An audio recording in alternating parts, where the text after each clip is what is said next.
Hello বন্ধুরা, কেমন আছো তোমরা সবাই? আবারও একটা নতুন ভ্লগে তোমাদের সবাইকে অনেক অনেক ওয়েলকাম। আমরা গেছিলাম বেলুড় মঠ। বেলুড় মঠের মন্দির কটা থেকে কটা পর্যন্ত খোলা থাকে, ভোগ প্রসাদের জন্য কি ব্যবস্থা আছে, পুরোটাই তোমাদের সাথে এই ভ্লগে শেয়ার করবো। ভ্লগটা স্কিপ না করে দেখতে থাকো। আই হোপ আজকের ভ্লগটা তোমাদের খুবই ভালো লাগবে, তাহলে দেখতে থাকো আর সঙ্গে থাকো। এখন চলে এসেছে আমাদের সমুদ্রগড় স্টেশনে রেডি হয়ে নিয়ে। সকাল 8টার দিকে আমাদের সমুদ্রগড় স্টেশন থেকে ট্রেন, আর মোটামুটি 2 থেকে আড়াই ঘন্টা লাগে বেলুড় পৌঁছাতে। তো তাহলে চলো দেখতে থাকো আর সঙ্গে থাকো। ট্রেন চলে এসেছে, এখন আমরা ট্রেনে উঠে পড়বো। এখন আমরা ট্রেনে উঠে পড়েছি আর মোটামুটি হালকাই আছে ট্রেনটা, বসার সিটও পেয়ে গেছি। তো বসে বসে আমরা বেলুড় স্টেশনে পৌঁছে গেছিলাম। তো এখন স্টেশনে নেমে পড়েছি, এটা হলো বেলুড় স্টেশন। তো এখান থেকে আমরা বেলুড় মঠে যাব। গাইস, এখন বেলুড় স্টেশনে নামলাম। তো এখন টোটো বা অটো জানি না কি আছে, তো সেটা করে যাব বেলুড় মঠে। তো বেলুড় মঠে গিয়ে তোমাদের সাথে কথা হচ্ছে, দেখতে থাকো সঙ্গে থাকো। তোমরা স্টেশনের নিচ দিয়ে চলে আসবে, তারপর ওখানে দেখতে পাবে অনেক টোটো অটো স্ট্যান্ড আছে। তো টোটো করে আমরা যাচ্ছি বেলুড় মঠে। তো পার হেড 20 টাকা করে ভাড়া নিয়েছিল।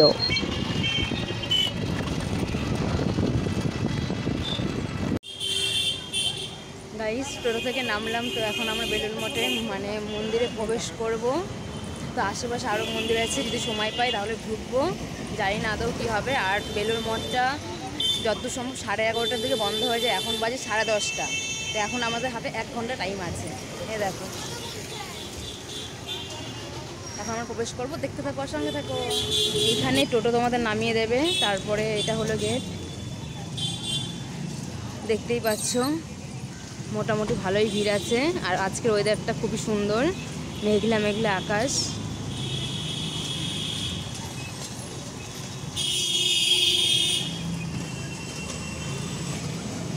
আর এখান থেকে তোমরা ফুলের মালা কিনতে পারো।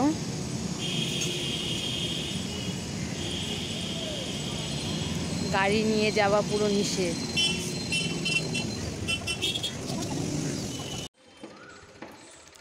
গাইজ, এটা হলো রামকৃষ্ণ মিউজিয়াম। তো লেখা আছে আজকে বন্ধ।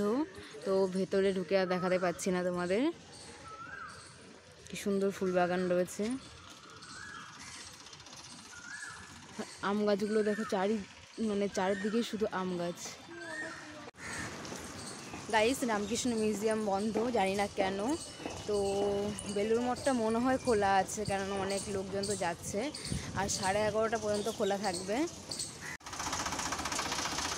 আর এখন সব কাজ চলছে, দেখতেই পাচ্ছ, মানে এখনও কাজ টাজ হচ্ছে।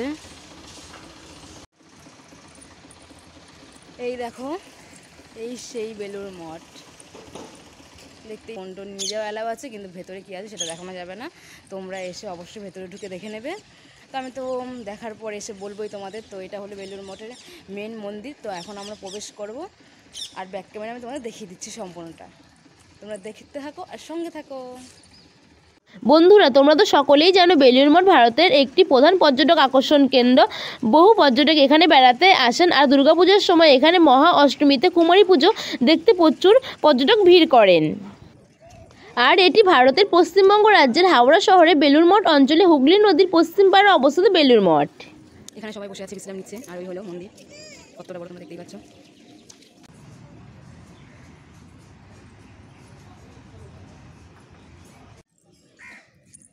গাইজ, এই মন্দিরটা ঢুকেছিলাম, তো দেখালাম তোমাদের। আর সামনে আছে গঙ্গা। গাইজ, ওইটা দেখতে পাচ্ছ বেলুড় মঠের মেন মন্দির। তারপরে এখানে একটা মন্দির আছে ছোট। তো এই সাইডটা সারদা দেবীর মন্দির।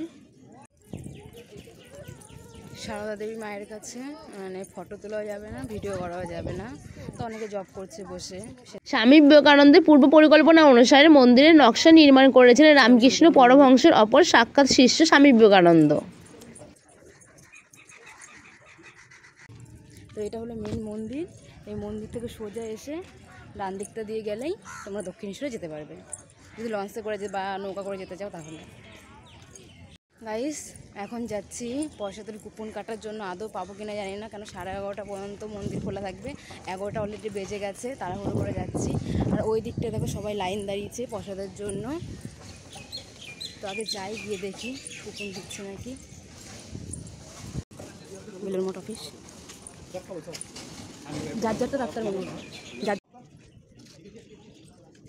তো এখানে কুপন দেওয়া হচ্ছে। তো 11টা 15 থেকে 12টা 15 পর্যন্ত প্রসাদ দেওয়া হবে। আর ডোনেশন তোমরা যা খুশি করতে পারো, তারপর সেটা না লেখা হবে কোথায়, মানে তোমার অ্যাড্রেস বলতে হবে। নেই যে 51 টাকা 100 টাকা লাগবে তা কিছু না, তোমরা তোমাদের মন থেকে যেটা চাইবে তোমরা সেটাই দিতে পারো, তারা সেটাই নেবে। তারপরে কুপন দেবে, একটা দুটো যাই তোমরা নাও। তো প্রসাদও দিয়ে দিয়েছে।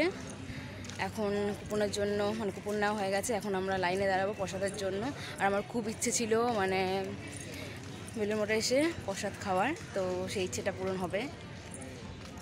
টয়লেট আছে। আর এটা হলো এর আগে দুর্গাপুজোর সময় যখন এসেছিলাম,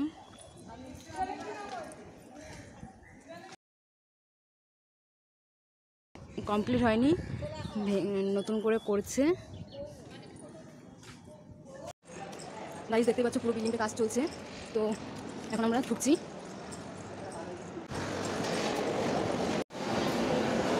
গাইস আমরা চলে এসেছি, দেখতেই পাচ্ছ অনেক ভিড়, অনেক দর্শনার্থীরা আছে। তো এটাই হলো প্রথম, তো যা আছে তো একেবারে সব হয়ে যাবে। আর এখানে মানে এখন প্রসাদটা শুরু হয়নি, তো এখন বসবো, পুরোটা কমপ্লিট হলে তারপর হয়তো প্রসাদ দেবে। বন্ধুরা আমরা প্রসাদ খাওয়ার জন্য বসে পড়েছি, দেখতেই পাচ্ছ একসাথে অনেক মানুষ মানে বসে প্রসাদ খেতে পারবে। আর চেয়ার টেবিলের ব্যবস্থাও আছে, আর স্টিলের থালা গ্লাস, তার সাথে জলও দেওয়া হচ্ছে দেখতেই পাচ্ছ। আর খিচুড়ির প্রসাদ, তার সাথে ছিল একটা তরকারি, তারপরে চাটনি, আর ছিল পায়েস। আর সত্যি কথা বলতে পুরো অমৃত, যাকে বলো অমৃত, এত টেস্ট বলার মতো না, হেভি খেতে, পুরো পেট ভরে তোমরা খেতে পারবে। আর অবশ্যই বেলুড় মঠে গেলে এই প্রসাদটা একবার খেয়ে দেখো, তোমাদের মুখে লেগে থাকবে, একবার খেলে বারবার তোমাদের যেতে ইচ্ছে করবে। দারুণ টেস্টি ছিল, দারুণ। মানে আমার মনে হচ্ছে যে যখন আমি ভিডিওটা এডিট করছি মনে হচ্ছে আবার কবে যাব। গাইস আমাদের প্রসাদ খাওয়া হয়ে গেছে, তো ফোনে বেশি চার্জ নেই, ভিডিওটা এখানে এন্ড করতে হবে। এরপর আমার মানে বেলুড় স্টেশনে যাব, তারপর স্টেশন থেকে ট্রেনে করে বাড়ি। তো আজকের মতো ভিডিওটা এখানেই এন্ড করছি, দেখা হচ্ছে নেক্সট অন্য কোনো ব্লগে। আজকের ব্লগটা কেমন লাগলো অবশ্যই কমেন্ট করে জানিও, ভালো লাগলে লাইক কমেন্ট শেয়ার করে দিও। আর হ্যাঁ, তুমি যদি আমার চ্যানেলে নতুন বন্ধু হয়ে থাকো তাহলে কী করতে হবে, চ্যানেলটি সাবস্ক্রাইব করে রাখার অনুরোধ রইল। আজকের মতো ভিডিওটা এখানে এন্ড করছি, টাটা।